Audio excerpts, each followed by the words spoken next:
in recorded history, has there ever been a well-documented case of a knight actually rescuing a damsel in distress? Well, to be completely honest, despite our best and extremely lengthy efforts of our quite experienced team researching this to try and find one single definitively known instance of that supposed bastion of chivalry, the medieval knight rescuing a woman in peril, we couldn't find one, with one possible exception we're going to get into in a bit. That's not to say we didn't read countless stories of purported instances of knights doing this very thing, just that even the ones claimed to have actually happened all had the telltale earmarks of just being a romanticized story someone came up with at some point to describe the supposed chivalrous knights of medieval times, and various examples of the courtly love concept that was so associated. In fact, in one instance, we even have an example of a knight whose own wife was stolen and not just raped by another man, but ultimately forcibly made into said man's wife. This one comes from Froissart's Chronicles. How accurate this story is a matter of debate, but in a nutshell, one Sir John de Carongena's wife, Eleanor, caught the eye of the King of Portugal, resulting in said king lusting after her and then going ahead and abducting her and having his way with her. Apparently, he was so enamored even then that he married and later had a daughter with her. There is no mention of her knightly husband doing anything about this, though the author implies he was still alive throughout. On that note, looking at various instances of kidnapped women, we figured surely at least one kidnapped woman of noble birth in history had some officially knighted individual dash off to save her. I mean, surely.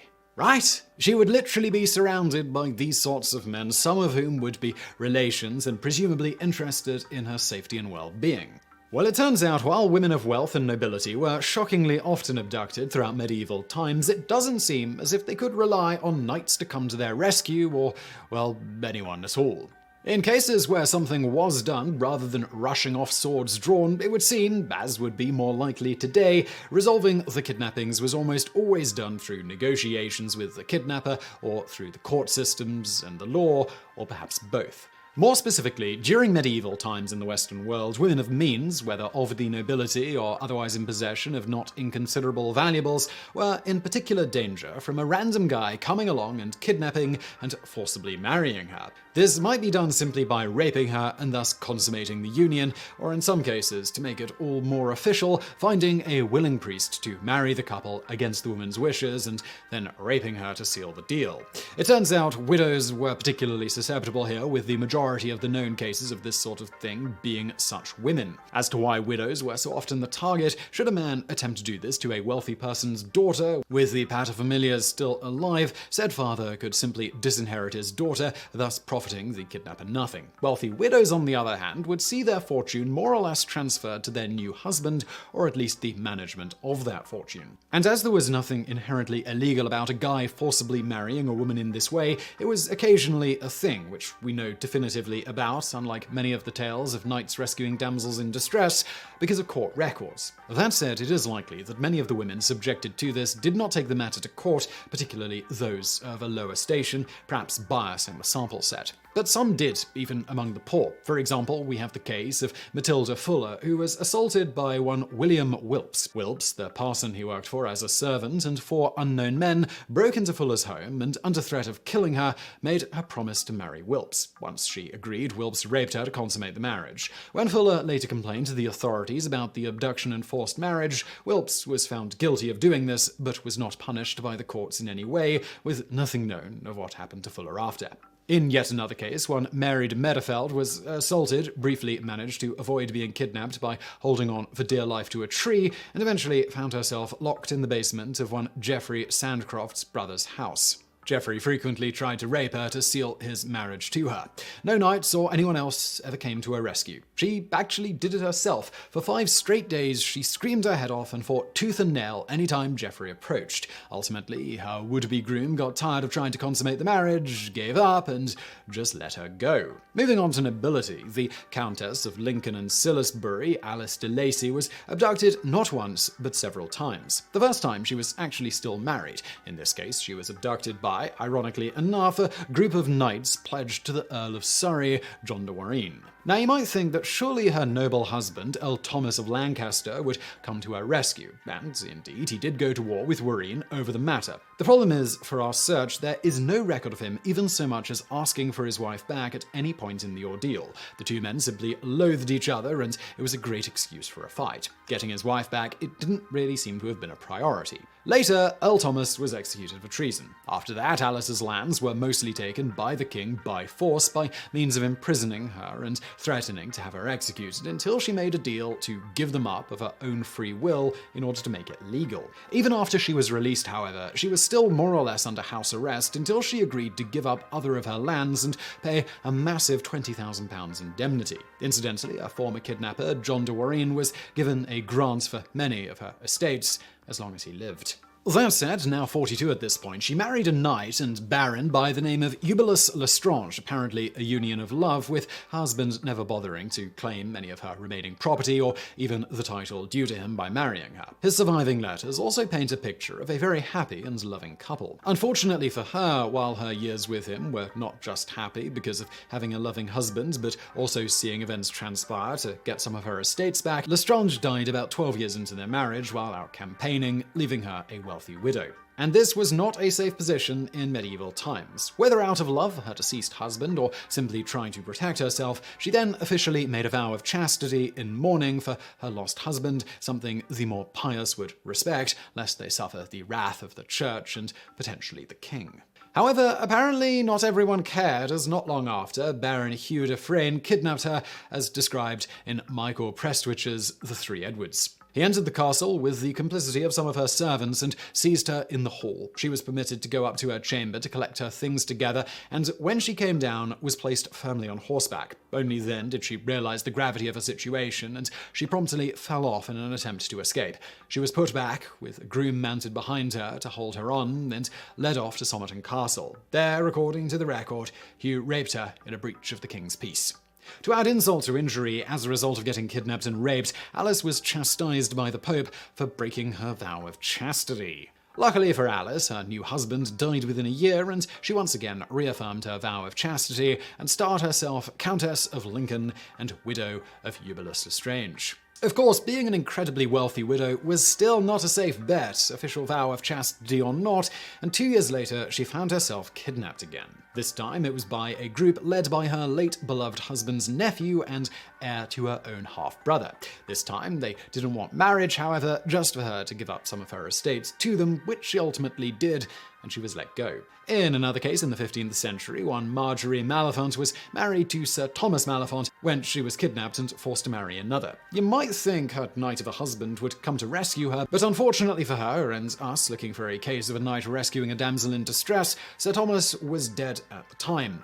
Marjorie just didn't know it at first. You see, Sir Thomas was off in London when he went the way of his ancestors, while Marjorie was at their home in Pembrokeshire. When Sir Thomas died, his former close friend, Lewis Layson, was sent to fetch Marjorie by her mother, Jane Astley. Interestingly, afraid of sending just any man to do the job, Jane specifically inquired of Lewis's marital status to make sure she wasn't sending an unmarried man to fetch her wealthy widowed daughter, given the risk that would be involved in that. Lewis, who was trusted because of his close friendship with the late Sir Thomas, simply lied and said that he was married. Once he found Marjorie, he kidnapped her, imprisoned her, informed her her husband was dead, and told her he would kill her unless she married him. She declined the offer, but he found a minister to perform a ceremony anyway, and then raped her. In this case, Marjorie was having none of it, and at her first opportunity, she fled and petitioned the courts to have her marriage to Lewis rescinded. The outcome of this trial isn't well documented, but from later records, when she was going by the moniker widow of Thomas Maléfont,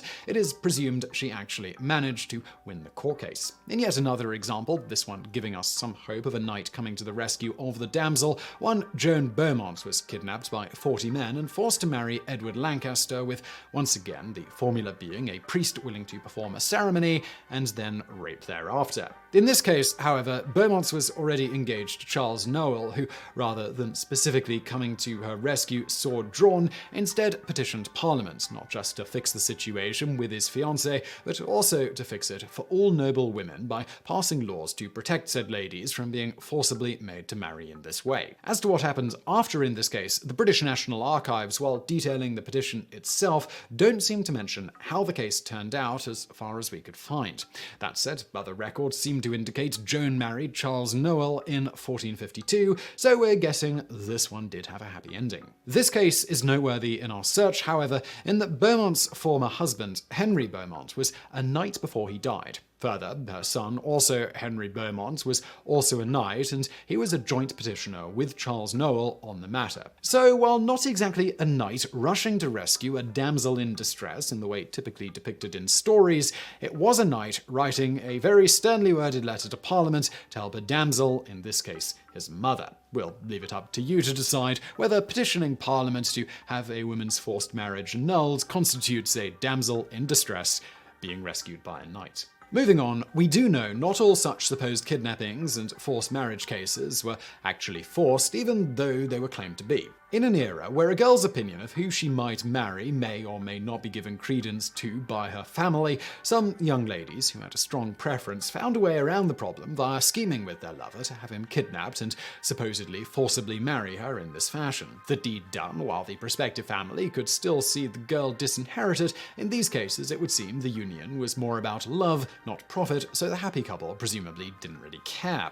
As an example of this, we have the 1356 court case of Thomas Mott, who apparently kidnapped and raped one John Coggeshall of London. Her guardian, Henry Le Gallais, who had pledged to protect Joan's chastity after she was sent to a convent, took the matter to court. In this case, the jury decided to, quote, Thomas abducted the same Joan with her assent and her permission. So, in some sense, had Thomas been a knight, this may have counted as rescuing a damsel in distress directly, given what life was like at convents for such ladies.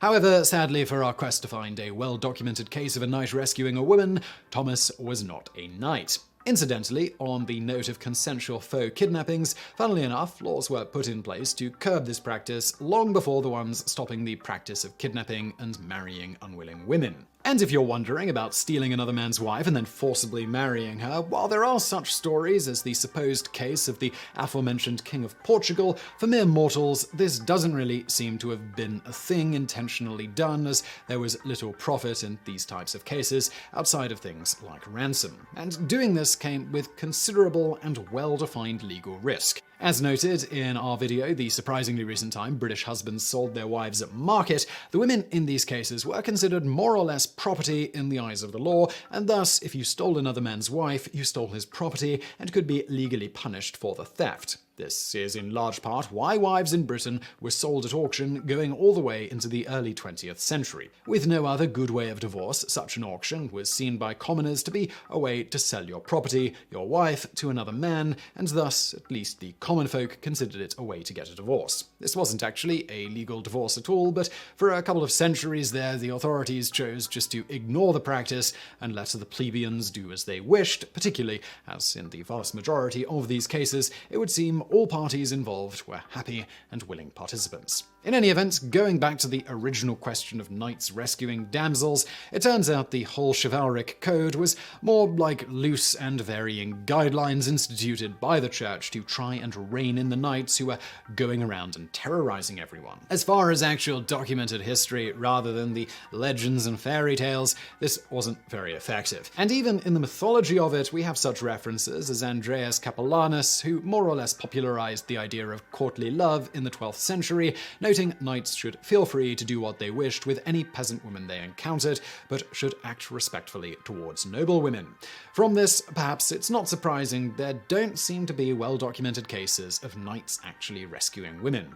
All that said, during the late medieval period, these knightly individuals were raised on romanticized stories like that of King Arthur and his knights. So surely some of them tried to mimic certain chivalrous stories of these legendary figures, right? I mean, we just really need one knight here. This all culminated in our hope of actually finding a credible story of a knight rescuing a damsel in distress, swords drawn, and ready for a fight. The order Emprise de l'Escu Vert de la Dame Blanche, which was established in 1399 by one-time Marshal of France and Governor of Genoa, Sir Jean-Ile-Lemangre. So why is this special? Well, this was an order comprising 13 knights dedicated to defending women's honor and their estates. In short, Lemangre had become distressed at the many noble women telling him of ways in which they were being ill-used or threatened by those in power, and entreating him, as a noble knight, to help them. Thus he formed the aforementioned chivalrous order of knights, and then, on April the 11th, 1399, sent out a letter to be read throughout France of